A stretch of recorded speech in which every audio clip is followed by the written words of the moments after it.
Allohni taniganingizni aytasiz, lekin uning buyruqlariga bo'ysunmaysiz.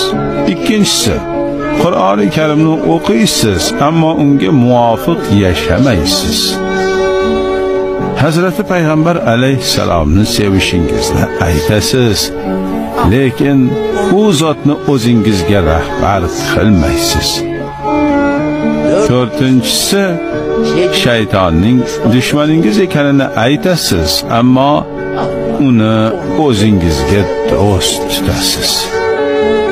Jannatni yaxshi ko'rishingizni iddao qilasiz, biroq unga loyiq bo'lishga harakat qilmaysiz.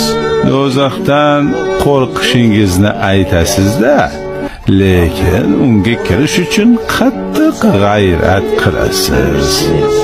O'lim haq deysiz, ammo haq bo'lgan o'limga o'zingizni tayyorlamaysiz.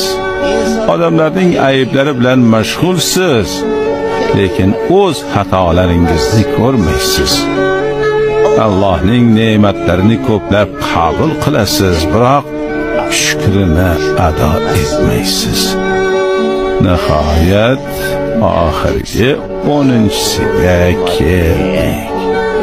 O'liklaringizni ko'masiz, ammo bir kun kelib o'zingizning ham ko'milishingizni aslo aqlingizga keltirmaysiz.